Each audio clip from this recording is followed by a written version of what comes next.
Hello, I'm Kirsten Darrington, Director of the Zoo Arts and Parks Program. I'm here today to walk you through the 2018 ZAP Tier 2 application. We'll go over some eligibility requirements and then into the application itself. But first, I'd like to throw some contact information at you. This is myself and Lola Taylor, our Grants and Communications Coordinator at ZAP. These are email addresses and phone numbers. Please reach out to us at any point if you have questions while you are filling out the application or anything else ZAP related. Also, I'd like to take a minute to introduce you to our ZAP Tier 2 Advisory Board. They are a group of 9 volunteers.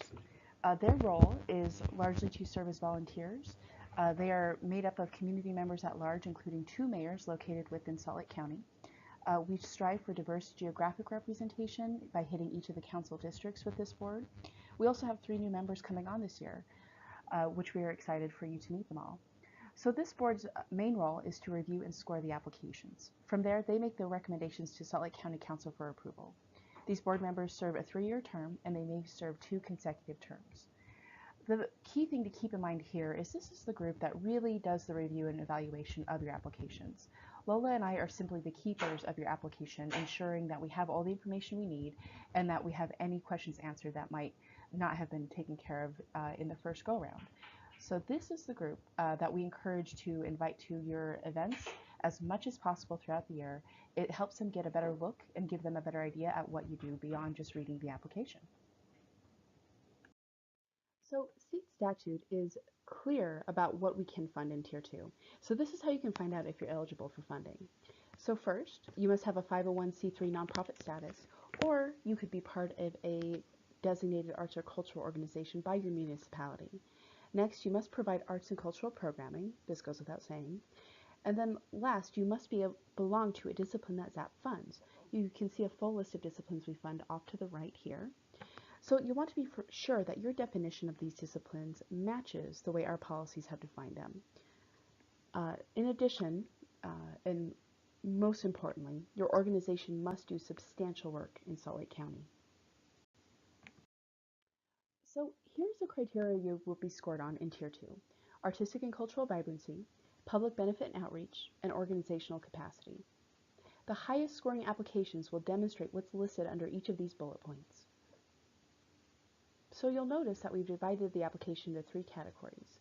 Try to keep these points in mind as you're answering each of these questions in the sections.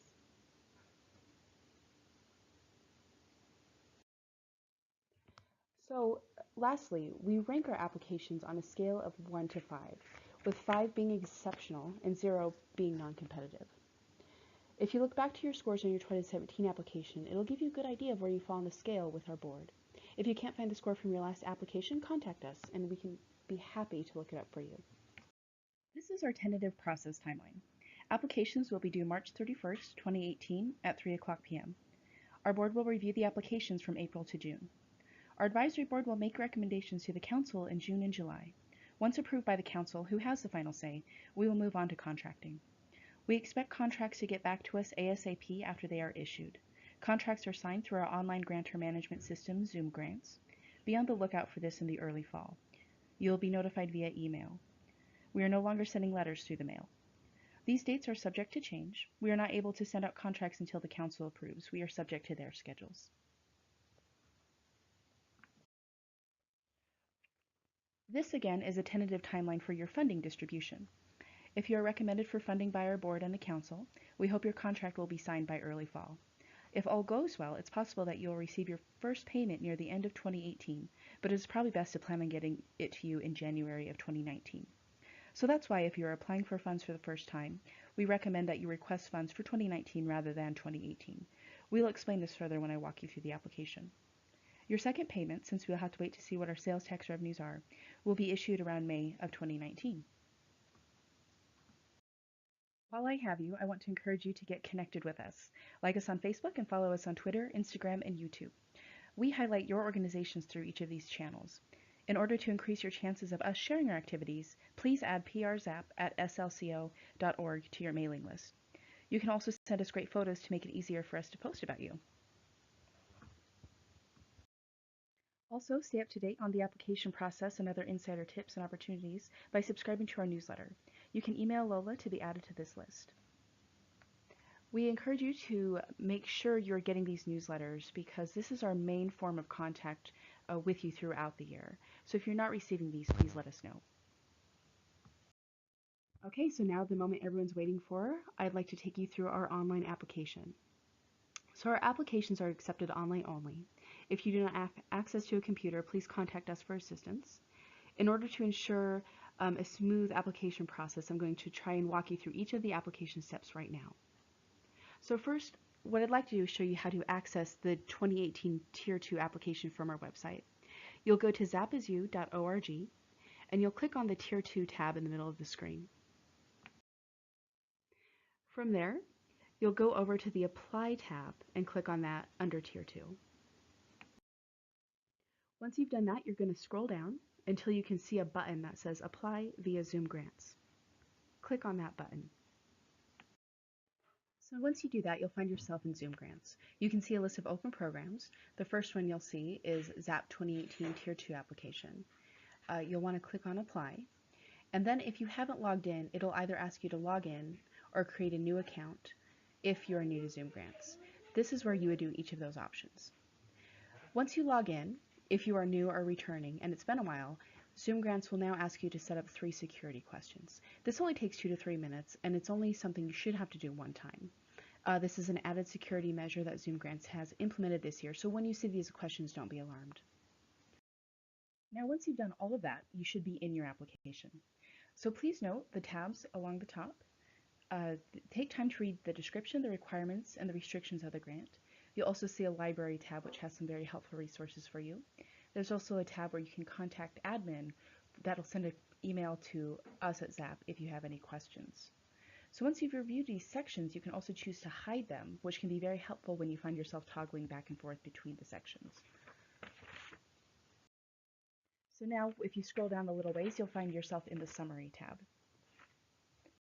This is largely where we're going to collect contact information on your organization. So first, you'll want to fill out your organization DBA. So this is the name you commonly go by. And then after you fill out the rest of the information that's being asked for, how much money, the applicant information, organization information, I want you to scroll down and pay attention to the collaborator section here. This gray box is where you can add fellow collaborators, members of your team who can have access to the application and review and make edits if needed.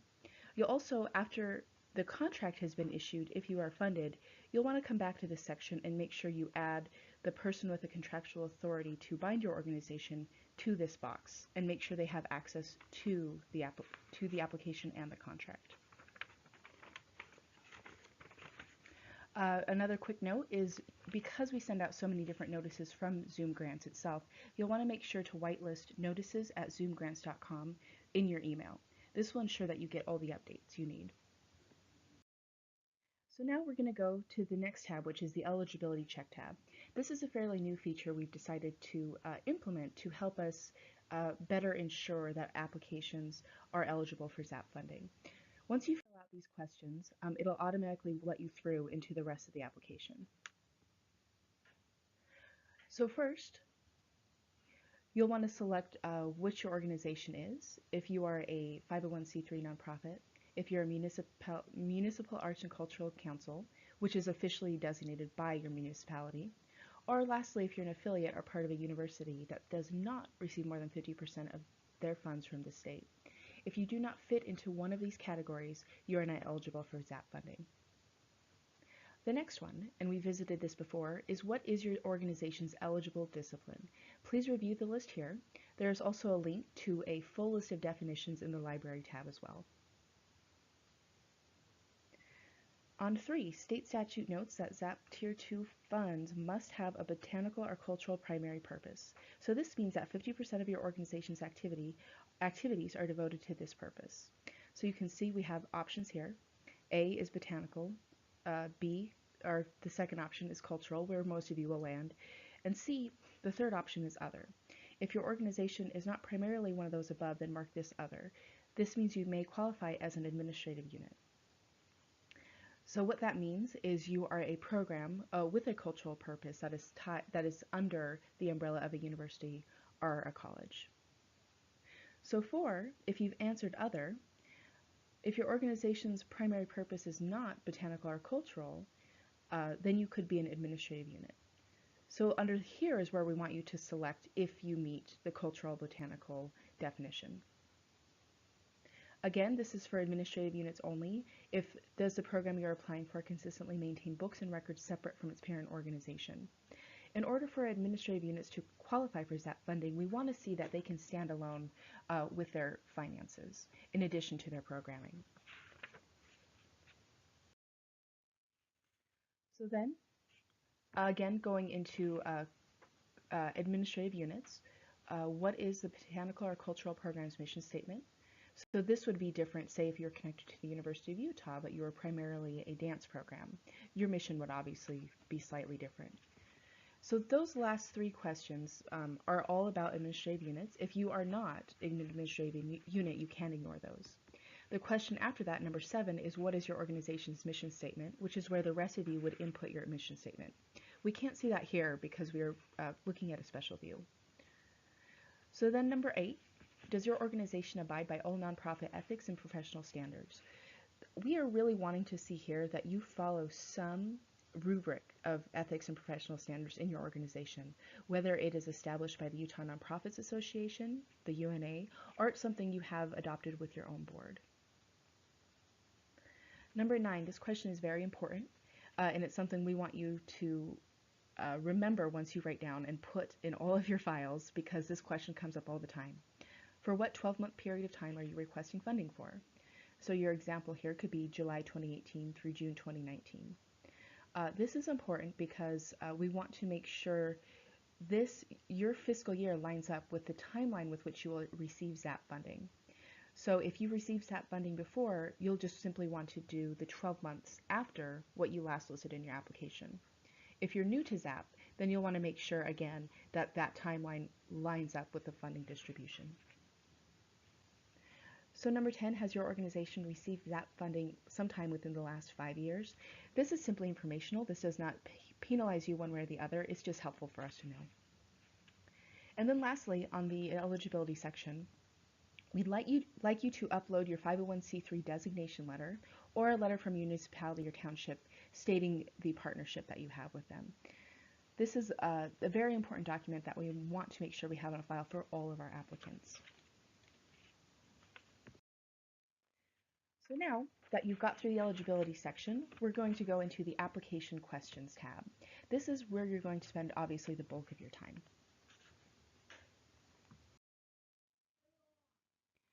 So the first question is you're going to want to mark which level of funding your organization is requesting, because this will affect the questions you answer later on. Number 2, we're going into our artistic and cultural vibrancy section. We would like you to summarize your organization's work in 140 characters or less. This is something that we want you to have a little bit of fun with. If funded, this blurb will be taken and placed on our website under your organization's name. So number 3, how and for what purpose did your organization come about? This is the question we want you to treat as if no one is familiar with your organization. Many of our board members, 3 of which will be brand new, may not be familiar with your organization, and this is a great opportunity to provide some historical context. Number 4, please provide the actual numbers from your organization's most recently completed fiscal year. So this is where we want you to enter numbers only. We want you to be consistent if you filled this out before, so you're counting numbers the same way. And this is a really great way, this section is a great way for ZAP staff to gather data to share with our Salt Lake County Council, to share with our fellow board members, and to share back with you all. It's a great way for us to aggregate the numbers and really show the numerical impact of the work being done throughout Salt Lake County. So number 5, describe your organization's major programs. This is a great opportunity to showcase the work your organization is doing. A great way to think about this is as a resume for your organization. And anytime you're getting into these narrative questions, bullet points, skimmable sentences, things like that are always greatly appreciated. So now we go into our public benefit and outreach section. So this Number 6 question. Tell a story from a past year of a moment when it was clear that your organization impacted the community. The thinking behind this question is, we're already asking you for the numbers. This is a great way for us to collect an anecdote to really drive home the impact of your work. So rather than give us a sweeping statement of the work your organization is doing, we are asking you to distill your impact down into one example. This is a great way for us to share with county council members, to share with our fellow board members, with other members of the community. Here is the great work they are doing, and here's an example of that. Number 7, what demographic best describes those your organization serves? This is largely informational. Please mark all that apply. 8, enter how many public activities your organization has done in each of the incorporated cities and towns listed below. This is not a question we expect you to enter in numbers in every single field. We understand that people are located in different parts of the county, organizations serve different parts of the county. Again, this is largely informational. Number 9 is the same thing. How many activities your organization has done in the townships listed. Townships are simply unincorporated areas of the county, but are still within the Salt Lake County boundaries. So we are just asking for information here.